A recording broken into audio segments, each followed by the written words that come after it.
sekarang kita beralih sedikit, Pak.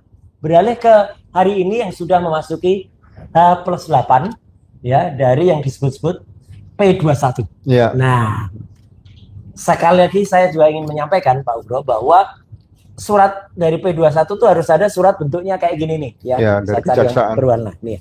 Kejaksaan. Izin Pak Ugro. Boleh dipegang. Nah, jadi kejaksaan itu harus ada surat jelas dan tujuannya adalah diberikan kepada kepolisian daerah. Dan ini ada maknanya. Pemberitahuan hasil penyidikan perkara pidana atas nama tersangka siapa, dan ada kalimat Pak Ugro, dinyatakan sudah lengkap. Ya. Itu baru itu ada surat sudah lengkap. Nah, selama ini Bapak, apakah surat P21 ini istilahnya harus benar-benar tersurat seperti ini? Ya. Dan pemberlakuannya apakah rigid atau benar-benar harus sesuai dengan waktunya? Di sini kan surat ini dengan tanggal penyerahan, jadi di sini ada tahap penelitian barang bukti dan penyerahan tersangka, itu hanya terpaut 2 hari dari tanggal surat. Jadi surat ini adalah akhir April 2026, tapi tidak akhir ya, tanggal 20 sekian. Kemudian penyerahannya itu benar-benar hanya terpaut 2 hari. Nah, kelazimannya sepanjang yang sekarang berjalan, berapa hari Pak penyerahan dengan surat? Iya, saya berdasarkan pedoman itu Mas. Baik. Pedoman Kejaksaan Republik Indonesia. Ya. Jadi pedomannya bukan Kejaksaan Agung sekarang. Pedoman Kejaksaan Republik Indonesia nomor 1 tahun 2026. Ya, di situ di bab 3 dijelaskan angka 43 bahwa setelah pihak kejaksaan menyatakan berkas lengkap, 2 hari kemudian diterbitkan P21 ini. Menyatakan itu tadinya masih mungkin berupa apa? Komunikasi atau koordinasi masih seperti lesan pemberitahuan aja, ya kan? Ya. Nah, setelah 2 hari diterbitkan P21. Ya. Nah, P21 ini berarti kan harus pelimpahan tahap kedua nih. Betul. Pelimpahan tahap kedua ini kan memakan waktu 14 hari. Ya kan? 14 hari kan ada berita acara penelitian, penyerahan barang bukti itu panjang itu. Apalagi barang bukti banyak katanya kan di situ. Jadi tidak semudah 2 hari diserahkan semua enggak. Itu harus dicek satu-satu seperti itu. Jadi antara 2 dan 14 hari setelah terbit P21 berkas tanggung jawabnya sudah diserahkan kepada kejaksaan. Berarti maksimalnya mau barang buktinya banyak atau sedikit tetap 14 hari? 14 hari. Kalau lebih dari 14 hari. Nah, ini yang penting. Ya, SPDW surat pemberitahuan dimulai penyidikan dan berkas perkara dikembalikan kepada penyidik. Setelah itu? Ya kembali ke penyidik lagi, kembali ke Pak Kawal. Harus diterbitkan kembali SPDW baru dan diterbitkan surat pemberitahuan dimulai penyidikan yang baru. Dan diterbitkan surat perintah penyidikan yang baru. Itu katanya, sesuai dengan. Iya, katanya dulu mudah Pak. Teman-teman dari kepolisian bilang nggak apa-apa. Nanti kalau dikembalikan ya terbitkan lagi sprindik baru. Gitu. Iya kan, kalau misalnya surat perintah dimulai penyidikan yang baru. Iya. Kan ada pemeriksaan baru kan, berita acaranya kan harus menyesuaikan dengan SPDP. Tidak bisa diambil halaman depan saja diganti kan nggak bisa.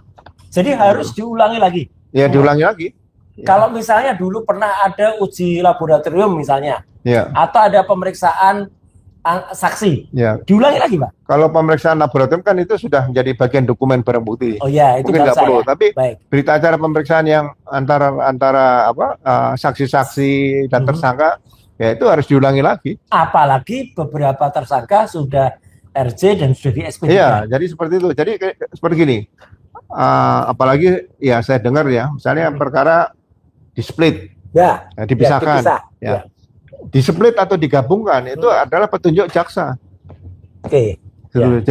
Jadi ini memang butuh ketelitian, kecermatan, tidak asal dilimpahkan kepada jaksa. Makanya saya katakan, apakah jaksa semudah itu melihat berkas perkara tadi, kemudian dengan mudahnya menerbitkan P21. Ya. Dan ini kalau terbitkan ya, saya menilai di sini, apakah jaksa tidak jeli melihat perkara yang dilaporkan Pak Jokowi ini, ya kan? Itu laporan polisinya sudah dihentikan penyidikannya oleh penyidik. Iya, karena kan ada yang di SP3. Iya, SP3 kan? Iya. Nah, SP3 itu berarti kalau sudah SP3 berkas perkara tidak akan bisa maju ke pengadilan. Betul. Tidak akan diajukan ke jaksa, baik ataupun ke pengadilan nantinya. Iya. Ya kan? Kalau ini dipaksakan maju, berarti kepastian hukumnya tidak ada. Betul. Karena ini menggunakan KUHP lama. Ya. ya kan, dan peraturan kepolisian nomor 8 tahun 2021, ya, ya kan.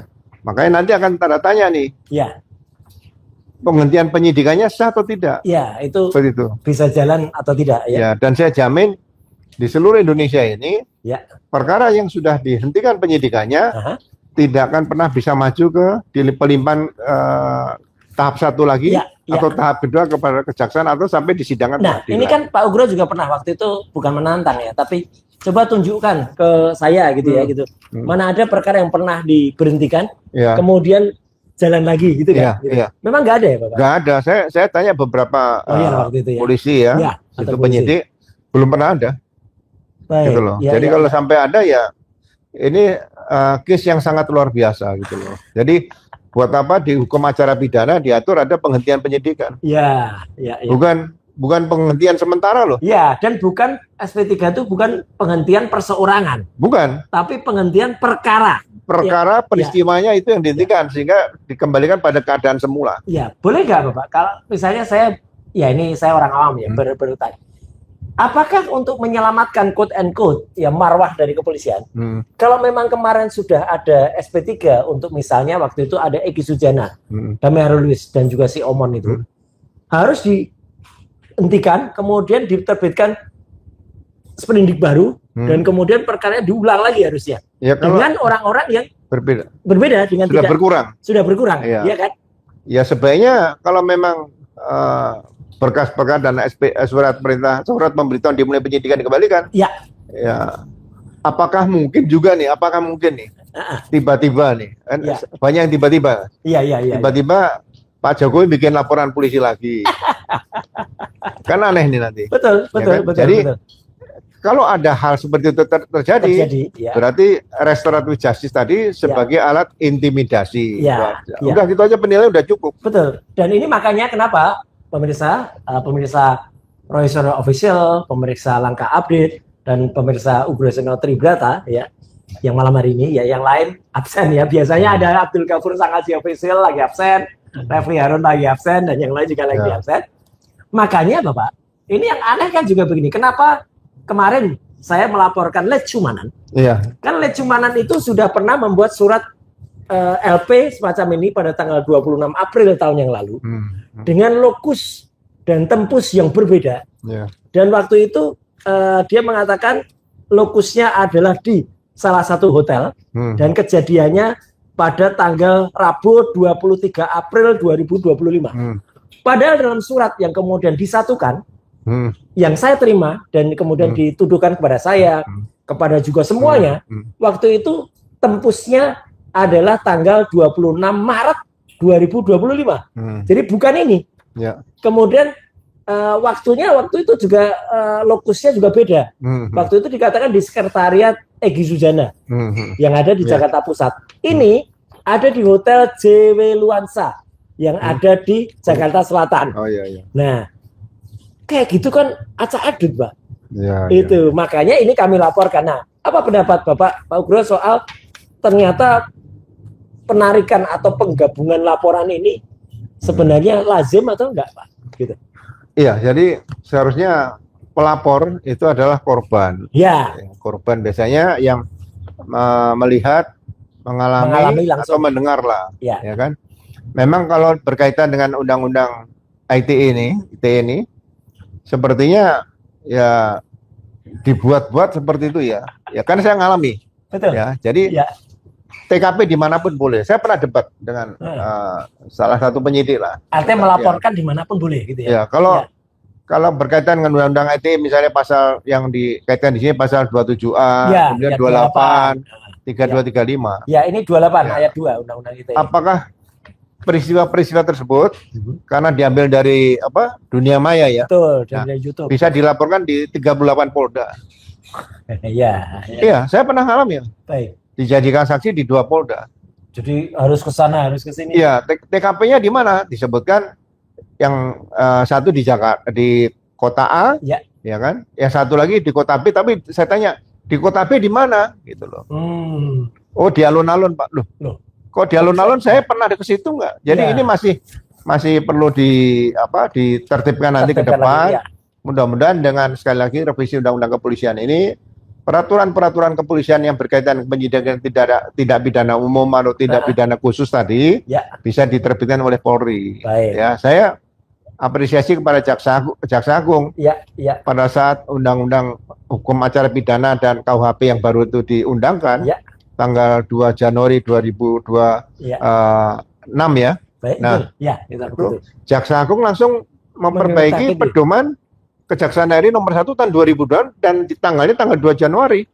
Saat itu ya langsung mengikuti KUHP yang baru gitu perubahan hukum acara pidana dan hukum pidana yang baru ya. Jadi LP laporan polisi seperti ini seharusnya ya bagi saya sarankan supaya tidak diterima karena ini hanya membuat susah penyidik, membuat susah orang. Jadi bisa dievaluasi lah. Kalau ini nanti dipaksakan harus sidang, di sidang pengadilan juga jadi bahan diskusi nanti di pengadilan seperti itu. Kalau ini memang boncos Bapak, memang iya. Kan sebelum Jokowi lapor tanggal 30 April itu sebenarnya kan ada 5 pelapor. Ada Lecumanan ini, ada Maret Samuel Sweken, ada Andi Kurniawan, ada 2 nama lagi saya lupa namanya siapa. Yang 2 itu kemudian mencabut. Itu kan padahal polisi sudah repot-repot bikin laporan, bikin mengetik terus dicabut. Nah, dan kemudian ketika disatukan, ini yang kan aneh gitu. Di sini ada pasal 160. Tapi akhirnya yang tadi di split katanya ke saya, ke Dokter Tifa, pasal 160-nya nggak masuk ke saya, masuknya yang 28. Kok bisa dipisah-pisah gitu pasal 160-nya karena ke orang lain? Iya, ini kan lucu banget kan kayak gini nih Bapak. Makanya peristiwa yang dilaporkan oleh 3 orang yang lain tadi yang tidak mengalami sendiri, Lecumanan, sama Sweken dan Andi Kurniawan, itu suatu saat disimpan saja, itu suatu saat akan menjadi laporan memberikan keterangan tidak benar ini di depan penyidik. Berarti itu tepat di situ. Ini yang kami laporkan. Ke depan tidak ada lagi masyarakat yang mau main-main dengan laporan polisi. Apalagi mereka nulis korbannya itu organisasi namanya Pradi Bersatu. Korban ke organisasi, ngaco banget kan? Korban itu Pradi Bersatu korban perasaan atau korban fisik nih? Baik, Bapak satu lagi mungkin ini terakhir malam hari ini ya. Setelah kita tadi bicara soal Undang-Undang Polri yang baru, kemudian ada P21 yang boncos plus 8 malam hari ini ya, kemudian sampai ke Lecumanan. Tadi juga seiring dengan laporan Lecumanan, tadi kami konfres juga soal laporan terhadap Resmond Hasiwalan Sianipar. Resmond itu ya si dokter si dokter palsu itu sudah kemudian pertama kali dia podcast ya.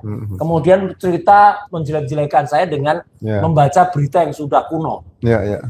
Pada podcast yang kedua, dia tampaknya sudah pernah melihat ketika saya jawab itu sudah inkrah. Tapi dia ngeyel, Pak. Tetap tayang. Ini istilahnya kalau di kepolisian kejahatan atau hal yang berulang nih. Apa Pak istilahnya? Ya, sebetulnya begini. Dia sudah tahu dirinya salah. Melakukan fitnah nih. Betul. Kan tidak didukung bukti-bukti yang kuat. Nggak ada buktinya, kan? Dokumen yang kuat juga tidak ada. Dia hanya baca berita kuno, berita lama. Makanya ini kan murni fitnah nih. Kalau dia minta dokumen-dokumen misalnya Mas Roy yang di fitnah seperti itu, sudah membuktikan ya jangan. Dia harus berusaha mencari dokumen sebelum dia bicara. Seperti Mas Roy, Dokter Tifa, Resmond juga gitu kan?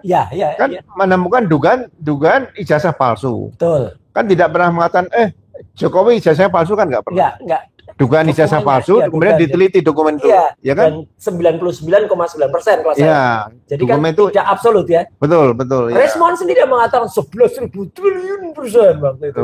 Makanya Resmond kan merasa dirinya tuh benar, ya kan? Padahal yang merasa benar itu biasanya adalah orang yang tidak benar. Orang tidak benar pasti mengatakan dirinya benar. Iya. Subscribe, share, like, and comment. Subscribe.